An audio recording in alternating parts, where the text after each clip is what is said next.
দেশ নায়ক জনাব তারেক রহমান যে প্যানেল নির্ধারণ করবেন সেই প্যানেলে আমরা সকলে ছাত্রদলের পক্ষ থেকে প্রার্থিতা করব। বাংলাদেশ জাতীয়তাবাদী ছাত্রদল ঢাকা বিশ্ববিদ্যালয়ের যে প্যানেল হবে সেই প্যানেলে প্রার্থিতার জন্য আমরা আজকে একটি কেন্দ্রীয় সংসদে মনোনয়ন সংগ্রহ করেছি, কিন্তু আমাদের প্যানেল যেহেতু এখনো ঠিক হয়নি এই জন্য আমরা এখনো নির্ধারিত কোনো পদে ফর্ম পূরণ করিনি। যারা গত 17 বছর তাদের ব্যক্তি স্বার্থকে প্রাধান্য না দিয়ে রাষ্ট্রীয় স্বার্থকে প্রাধান্য দিয়েছে, দেশপ্রেমিকতার পরিচয় দিয়েছে, তাদেরকে দিয়ে একটি প্যানেল আমাদের গঠিত হবে। আমাদের দল থেকে এখনো নমিনেশন কনফার্ম করা হয়নি, দল থেকে প্যানেল নিশ্চিত করা হয়নি। আজকে রাতে অথবা কালকে সকালে ইনশাআল্লাহ প্যানেল নিশ্চিত করা হবে, তখন আমরা সকলে ঐক্যবদ্ধভাবে একসাথে আসবো। আর আপনারা জানেন যে ছাত্রদল একটি বৃহৎ ছাত্র সংগঠন।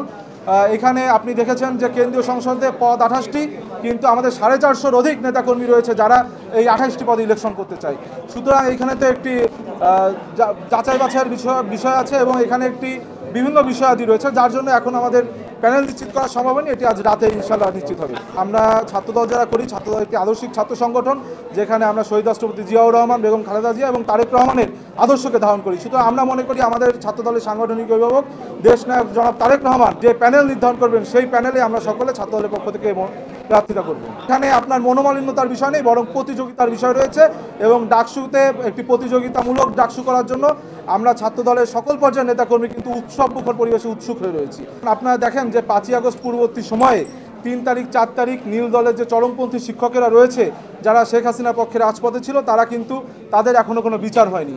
3ই আগস্ট 4ই আগস্ট 24 সালের যে সকল প্রশাসনিক কর্মকর্তা রয়েছে যারা শেখ হাসিনার পক্ষে মিছিল করেছিল তাদের এখনও বিচার হয়নি। এমনকি হল পর্যায়েও 3 তারিখ 4 তারিখ পদত্যাগ করা অনেক ছাত্রলীগ নেতা রয়েছে নিষিদ্ধ সংগঠনের, যারা 3 তারিখ 4 তারিখ পদত্যাগ করেছে, 5ই আগস্ট হাসিনা পালিয়েছে, তাদেরও কিন্তু বিচার করা হয়নি। সুতরাং আমরা মনে রাখি ডাকসু যেমন শুরু হয়েছে, এই বিচারের যে সংস্কৃতি বিশ্ববিদ্যালয় প্রশাসনে নিশ্চিত করা প্রয়োজন। আপনারা জানেন 90-এর পরবর্তী সময় এই 25 সালে একটি ডাকসু নির্বাচন হচ্ছে এবং সর্বশেষ একটি প্রশ্নবিদ্ধ ডাকসু নির্বাচন হয়েছিল 2019 সালে। এই যে আপনার দীর্ঘদিন পর গণতান্ত্রিক পরিবেশে বাংলাদেশ যখন গণতান্ত্রিক পথে আপনার অগ্রযাত্রায় সামিল হয়েছে, সেই সময় একটি ডাকসু নির্বাচন অনুষ্ঠিত হচ্ছে, সেখানে আপনার সাধারণ শিক্ষার্থীরা কিন্তু উৎসব মুখর পরিবেশ হচ্ছে। আমি আপনার অবগতির জন্য জানাচ্ছি, আপনি জানেন যে আমরা কিন্তু এখানে শিক্ষার্থীরা আপনার বিভিন্ন স্লোগান দিলেও ডাকসু রিটার্নিং অফিসারের যে অফিস, যে রুম যেখান থেকে মনোনয়ন সংগ্রহ করেছি, সেখানে কিন্তু মাত্র 5 জন আমরা প্রবেশ করেছি এবং আচরণবিধি নিয়ম অনুযায়ী সেখানে কিন্তু কোনো স্লোগান হয়নি এবং আমরা বিপুল সংখ্যক শিক্ষার্থী নিয়ে আসলেও মাত্র 5 জন কিন্তু আমরা সেখানে প্রবেশ করেছি।